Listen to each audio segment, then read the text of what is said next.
Good morning students. अब हम नया चैप्टर स्टार्ट करने जा रहे हैं, chapter number 11, volumes and surfaces of solids of revolution. तो सबसे पहले हमें समझना होगी सॉलिड ऑफ रिवॉल्यूशन कैसे बनता है। तो सपोज हमने कोई रीजन लिया और वो रीजन भी कैसे डिटरमाइन होगा, किसी कर्व से। तो सपोज एक कर्व है और ये लिया हमने एक्स एक्सिस, और हम ले लेते हैं ये दो लाइन्स ले लेते हैं जिसमें x इक्वल टू ए और ये x इक्वल टू बी, और इसका नाम रख दिया हमने y equal to f x. तो देखिए अगर हम ये लाइन ले रहे हैं और इस जो ये रीजन है हमारे पास, इसको इसी लाइन के अबाउट रोटेट कर देंगे तो हमारे पास एक सॉलिड बन जाएगा। देखिए कैसे, हम इसको रोटेट करेंगे इस लाइन के अबाउट तो देखिए कुछ ऐसे हमारे पास सर्कल में ही घूमेगा। मीन्स आप समझ सकते हैं कुछ ऐसे बनेगा ये हमारे पास, और पीछे भी ऐसे, फिर यहाँ से और ये ऐसे यहाँ से भी। तो ये आप देखेंगे कि जैसे यहाँ था वैसे यहाँ में हमारे पास एक पूरा एक सॉलिड सा बन जाएगा। तो ये जो सॉलिड है हमारे पास, हमें इसका वॉल्यूम निकालना है और उसका फिर सरफेस एरिया भी निकालना है, जो सरफेस हमारे पास जनरेट होगा इस कर्व से। तो हम क्या लिख रहे हैं, सॉलिड ऑफ रिवॉल्यूशन क्या बना,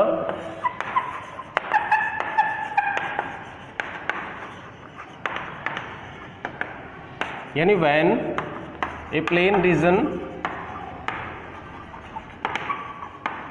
is revolved about a straight line,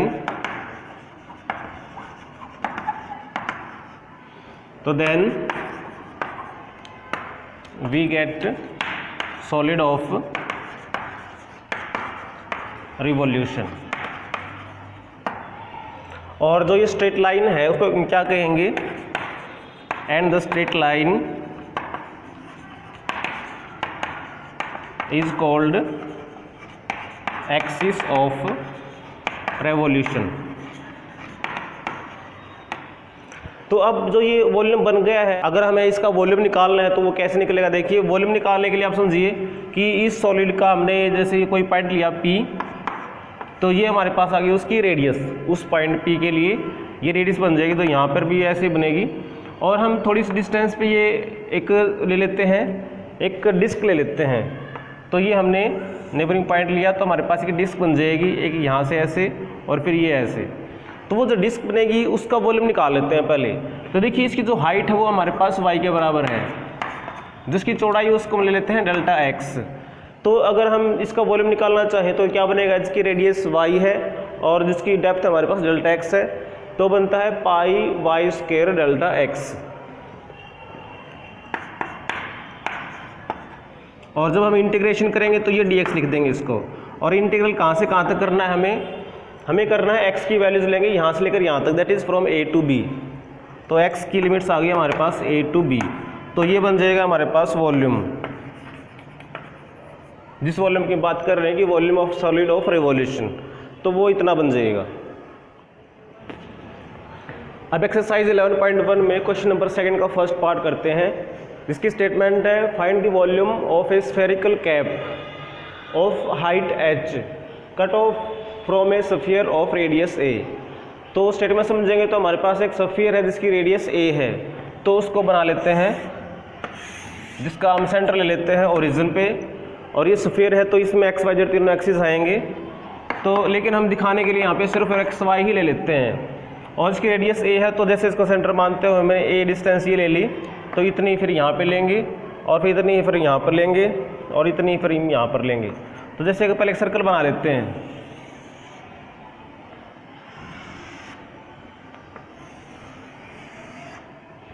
ये हमारे पास एक सर्कल है, लेकिन ये स्फीयर बन जाएगा अगर हम इसको रोटेट कर देंगे अबाउट एक्स एक्सिस। और उस स्फीयर में क्या कर रखा है, इस स्फीयर में से हमने एक स्फेरिकल कैप निकाल रखी है जिसकी हाइट h है। तो वो कैप कैसे बनेगी, सपोज हम यहाँ से मेजर करना शुरू करें, ये पॉइंट तो आपके पास है a0, तो थोड़ा सा इधर आएंगे तो हमारे पास सपोज ये डिस्टेंस हमने h ले ली। तो ये h डिस्टेंस के लिए हमारे पास ये अगर यहाँ पे इसको काट दें तो हमारे पास क्या बन जाएगा, देखिए अगर ये स्फीयर है तो हमारे पास कुछ ऐसे बन जाएगा, कुछ ऐसे और ऐसे। यहाँ पे हमने अगर इसको रोटेट कर दिया सिर्फ इसी पोर्शन को, देखिए अगर हम इसी पोर्शन को रोटेट कर देंगे अबाउट दिस लाइन, तो हमारे पास ये पूरा सॉलिड बन जाएगा। कुछ ऐसे दिखाई दे रहा होगा आपको, कुछ ऐसे ये सॉलिड बन जाएगा पूरा पूरा, और हमें ये स्फेरिकल कैप है और हमें उसकी वॉल्यूम निकालनी है। तो हम समझ चुके हैं कि हमारे पास एक प्लेन रीजन है, हमें देखना है कि इस आर्क है जो हमारे पास, इसकी इक्वेशन क्या है। ये एक सर्कल का ही एक पार्ट है, तो सर्कल की इक्वेशन हमें पता होती है। तो solution, let origin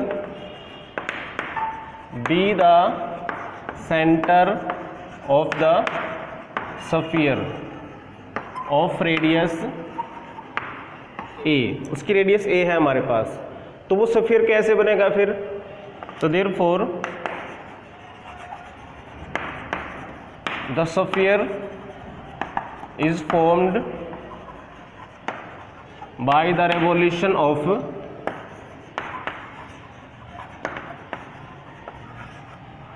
circle in XY plane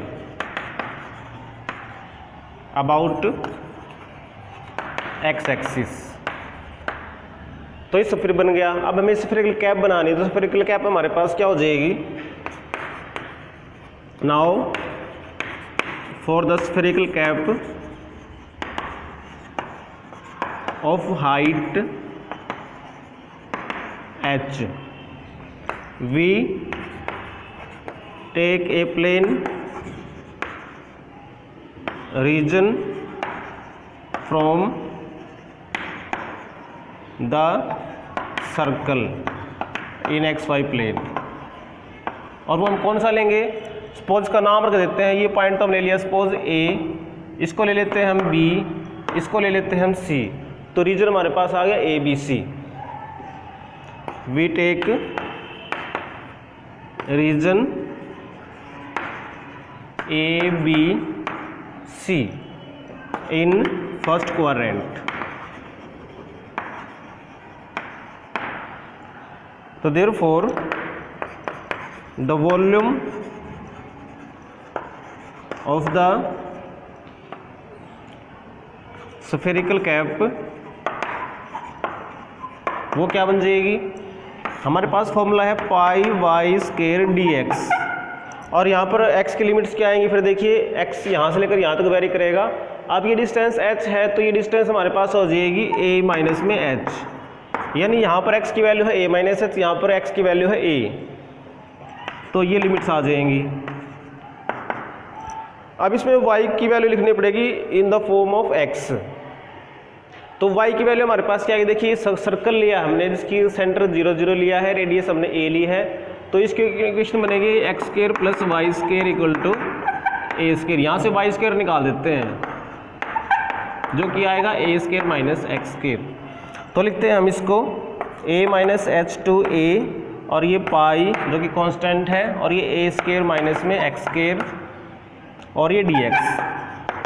इसका इंटीग्रेशन करते हैं। देखिए पाई तो कांस्टेंट, ए स्क्वायर का हो जाएगा ए स्क्वायर एक्स, एक्स स्क्वायर का हो जाएगा एक्स क्यूब बाई 3, और लिमिट्स है हमारे पास a माइनस एच टू ए।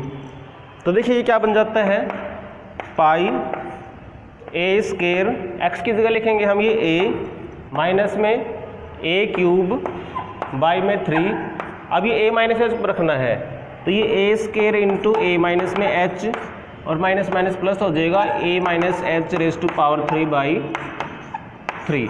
इसको सिंप्लीफाई करना है, तो दिस इज इक्वल टू, यानी वॉल्यूम हमारे पास आ गई पाई, ये बन गया a क्यूब, ये बन गया a क्यूब बाई 3, माइनस में इसको मल्टीप्लाई करते हैं तो ये a क्यूब, और ये प्लस a स्क्वायर h, इसकी पावर 3 करनी है, तो a raise to power 3 minus में 3a square h plus 3ah square, और माइनस में h क्यूब, और बाई में है 3। तो देखिए कितना बनता है ये पाई, a क्यूब से a क्यूब कैंसिल हो गया, हमारे पास बच गया माइनस में a क्यूब बाई 3 और प्लस में a स्क्वायर h। इसको 3 से डिवाइड करते हैं तो ये a क्यूब बाई 3, फिर ये माइनस में a स्क्वायर h, फिर प्लस में ah स्क्वायर, और माइनस में h क्यूब बाई 3। यहाँ पर भी कुछ चीज़ें कैंसिल हो रही है, जैसे a स्क्वायर h कैंसिल हो गया और ये भी कैंसिल हो गया।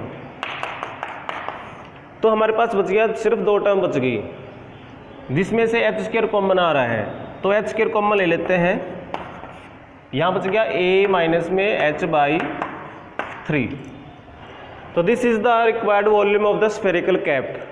अब क्वेश्चन नंबर 7 का सेकंड पार्ट है, a basin is formed by revolution of the curve x³ = 64y where y is positive about the y-axis. If the depth of the basin is 8 inches, how many cubic inches of water will it hold? तो सबसे पहले हम इसका graph diagram बनाते हैं। इसमें बता रखा है कि y को हमने लेना है पॉजिटिव, यानी कि सारा जो ग्राफ बनेगा वो इस लाइन से ऊपर ही बनेगा। इसमें बता रखा है कि x³ = 64y। अब इसका जो ग्राफ हमारे पास कुछ ऐसे बनता है कि ओरिजिन में से पास करेगा, और जैसे हम x को इंक्रीज करेंगे तो y भी इंक्रीज होगा, और हमने रखना है y को पॉजिटिव, तो कुछ ऐसे बन जाएगा हमारे पास। क्योंकि हम y को पॉजिटिव रख रहे हैं तो x भी पॉजिटिव आ रहा है, तो इसका मतलब इस साइड भी कोई कर्व नहीं है, सिर्फ हमारे पास ये फर्स्ट क्वाड्रेंट में ही कर्व आ गई। अब ये कह रहा है कि अबाउट द y-axis, जो ये कर्व आएगी उसको अपने y-axis के अबाउट रोटेट करना है, और कहाँ तक करना है? If the depth of the basin is 8 inches, depth हमने इसकी 8 इंच रखनी है। मान लीजिए ये 8 है हमारे पास, तो ये y की वैल्यू 8 है यहाँ पे, तो ये पॉइंट हो गया 0, 8। और अगर हम यहाँ पे देखना चाहें तो कुछ ऐसे हमारे पास ये रीजन बनेगा, इस रीजन को हम रोटेट करेंगे तो कुछ ऐसे बन जाएगा। तो जितनी यहाँ पर है उतना डिस्टेंस यहाँ तक आएगा ये बन के, और ये ऐसे, ये हमारे पास एक बेसिन बन जाएगा। तो इसका वॉल्यूम निकालने के लिए हमें इस रीजन को लेकर चलना पड़ेगा। इस कर्व की इक्वेशन हमारे पास है ही x³ = 64y। तो देखिए कैसे लिखेंगे हम इसको, the volume of the basin formed of depth 8 inch is equal to, formula हमारे पास क्या कहता है कि पाई। अब देखिए हम रोटेट कर रहे हैं अबाउट y-axis, तो हम मिलेंगे इसमें हॉरिजॉन्टल, यानी कुछ ऐसे डिस्क लेंगे जिसका वॉल्यूम लेके चलेंगे, यानी कि ये हम लेंगे x, तो यहाँ पर आएगा πx², और ये dy, और लिमिट्स होंगे हमारे पास y की। तो देखिए y कहाँ से कहाँ वेरी कर रहा है, यहाँ पर y की वैल्यू 0 है और यहाँ पर y की वैल्यू 8 है, तो ये फॉर्मूला लगेगा।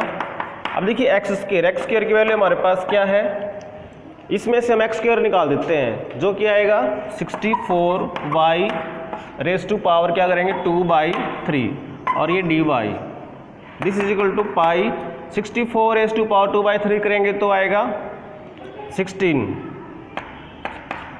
और ये y की पावर बचेगी 2/3, 0 to 8, ये 16 पाई, इसका इंटीग्रेशन कर दो तो y की पावर हो जाएगी 2/3 में 1 ऐड कर दो तो ये 5/3 हो गया, और डिवाइड में करेंगे 5/3, और लिमिट्स हम ले रहे हैं इसमें 0 to 8, तो ये बन गया 16 पाई, ये ऊपर आ जाएगा 3/5 करके, इसकी जगह लिखेंगे हम 8, तो ये 8 रेज़ टू पावर 5/3, और माइनस में 0, तो ये 48 π/5, और 8 रेज़ टू पावर 5/3 क्या बनेगा, पहले इसकी पावर 1/3 कर लो तो बनता है 2, 2 रेज़ टू पावर 5 कर दोगे तो 32 इज इक्वल टू 1536 π/5, ये क्यूबिक इंचज आ गया। ये वॉल्यूम आ गई हमारे पास, जितना पानी ये होल्ड कर सकता है बेसिन, वो वॉल्यूम आ गई।